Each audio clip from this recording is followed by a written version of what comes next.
كل نفس في سوريا شريفة مصابة بولد أو أخ أو زوج، فإن لم تكن بذلك فهي مصابة بحزن كبير على ما حل في سوريا من هؤلاء المجرمين. كل نفس في سوريا اليوم شريفة، أملها بالله عظيم ورجاؤها بالكريم كبير. هل سمعتم لنداء الأمهات ولشكرهن لله عز وجل على ما أصابهم؟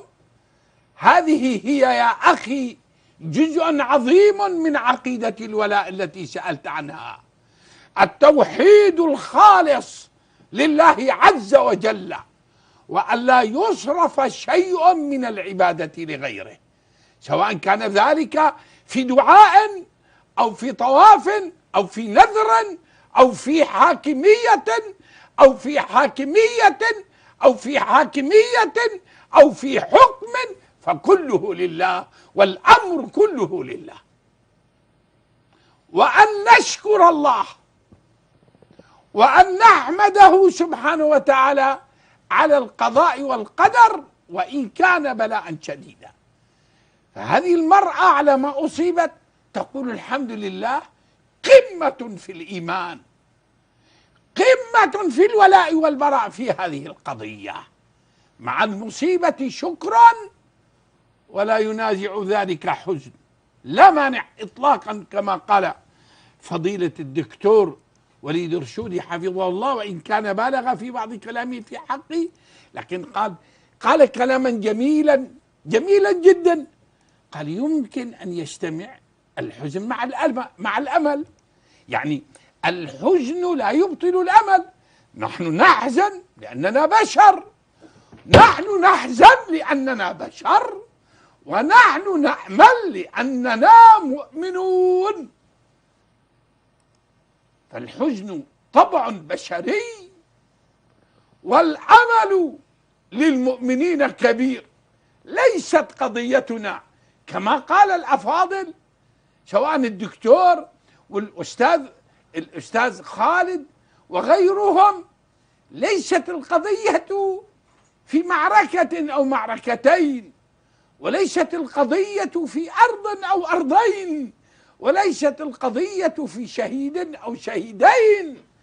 القضية في صحة العقيدة، ومن عقيدة الولاء والبراء التوكل على الله وحده.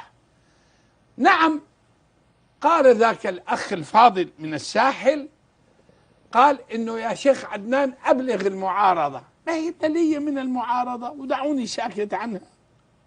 قال أبلغ العالم، ما هو البلية من العالم. يعني أنا عندما أقول له الوضع في سوريا كثير، هذا بشرت الموقف الدولي لأنه هو الذي يريد ذلك، يعني هو الذي يريد ذلك. ولكن يجب أن نعتقد أن من عقيدة الولاء والبراء أن نعتمد على الله وحده، وأن لا نعلق قلبنا لا بمجلس ولا بدولة. ولعل الله عز وجل يريد بهذا أن يصفي عقيدتنا، وأن يمحص إيماننا، وأن يقوم منهجنا. الله أكبر، الله أكبر. عندما يشعر المؤمن أن إيمانه أعز من الأرض، وأن دينه أعز من النفس، تتصل روحه بالله ويقول لله افعل بي ما تشاء، فهذا قلبي بين يديك. فالشكر لك على المصائب ومع الحزن. وسئل شيخ الإسلام ابن تيمية سؤالا غريبا عجيبا، قال إنه أحد بعض المتصوفة قال إنه أنا أشكر الله في كل مصيبة ولا أحزن إطلاقا. سئل شيخ الإسلام قال كيف يكون هذا يقول كذلك وما بيحزن والرسول صلى الله عليه وسلم حزين؟ يعني الحزن هل يضعف الإيمان؟ فأجاب جوابا عجيبا، أجاب جوابا من مشكاة النبوة. قال هذا قلبه ضيق ما وسع إلا الشكر، وأما قلب الرسول صلى الله عليه وسلم فقد وسع العاطفة، وسع العاطفة ووسع الشكر والحمد لله. وهذا من كمال الإيمان وسعة القلب والمعرفة الصحيحة، لأن صاحب المعرفة الصحيحة ربما يرى أن الحزن منقصة في التوحيد أو ضعف في الإيمان، كلا، يحزن كما حزن النبي صلى الله عليه وسلم على حمزة كما قالوا الأفاضل، وحزن على ابنه إبراهيم، وحزن يوم مقتل جعفر وفي الوقت نفسه قلبه مفعوم مليء بالشكر والحمد والإيمان والعمل. خسروا معركة مؤتة أو انسحبوا، وذهب النبي صلى الله عليه وسلم يسميهم الكرارون، سماه قال الكرارون بين قوسين، هؤلاء هم الكرارون. وكروا بعد ذلك على من كروا أيها المجوس ويا أذناب المجوس في سوريا ولبنان والعراق، يا أذناب المجوس من حزب الشيطان وغيره. نعم، انسحب سيف الله المسلول، ثم كروا فأسقطوا أكبر دولة كانت في التاريخ، الروم، في معركة اليرموك. ثم كروا، الله أكبر، بعد أن انسحبوا كروا على فأسقطوا أكبر امبراطورية وهي الفرس، ففروا كالكلاب، ففروا كالفئران، رغم أنهم انسحبوا، رغم أنهم تراجعوا في حنين. إن سورية وشعب سوريا، الشام بصراحة، المطلع عبر التاريخ ماذا يجد؟ كل الجيوش تحطمت عند هذا البلد، تحطمت عنده.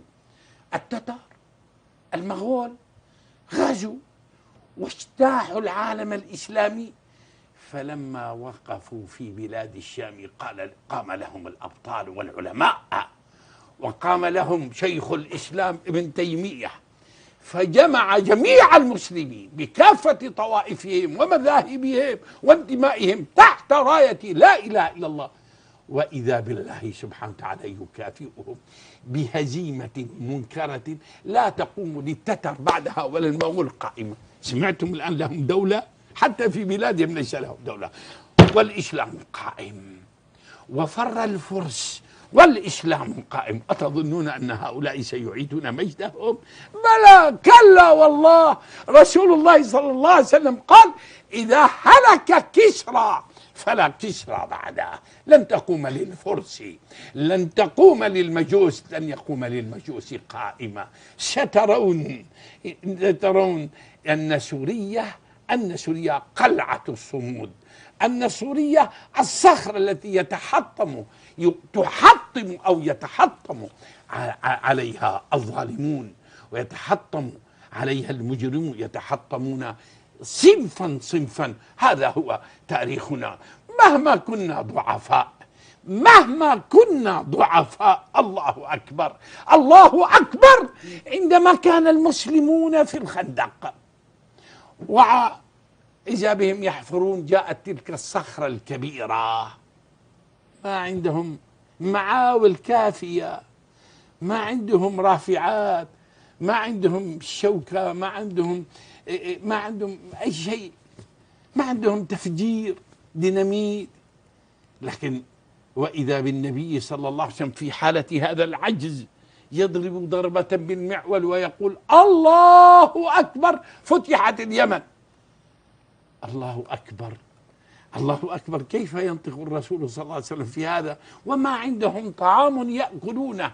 وضعهم اليوم كوضع أهل القصير، كوضع أهل حماة، كوضع أهل حمص، كوضع أهل إدلب، حلب، الدير، الشرقية، الحسكة، الرقة، درعا، الساحل، دمشق، حمص، إلى غير ذلك. ماذا جرى؟ حلب فتحت اليمن، وأنا أقول الله أكبر الله أكبر. خسر أولئك الذين لا يقفون مع الثورة السورية، خسروا خسرانا مبينا، وسيجمع الله والله والله الذي لا إله إلا هو إن النصر قريب جدا، بس بشرط واحد صغير: أن نقترب من الله، أن نقترب من العقيدة، أن نتمسك بالعقيدة الصحيحة، ومنها عقيدة الولاء والبراء. والله النصر وراء الباب، بس لا بد من فتحه من قلوب مؤمنة. وبعدين يد واحدة يفتح الباب، ما بصير، لأنه ممكن أثناء الفتح واحد بيعمل كذا، واحد بيعمل كذا، واحد بيطلع، ما بينفتح الباب. الآن لما نفتح الباب، أنتوا شفتوا اثنين بيحطوا يدينه على الباب واحد ويد واحدة فقط والناس وراءه، يأتي الأمير المسؤول الرئيس بيفتح الباب والناس وراءه. نحن إذا اليوم أمام أمل مشرق عجيب جدا، أمام نصر قريب، لكن يجب أن نقترب من الله اقترابا شديدا في العقيدة، في العبادة، ومن العقيدة الولاء والبراء، المحبة في الله، الأخوة في الله، اجتماع الكلمة على الله ومع الله وبالله. وحينئذ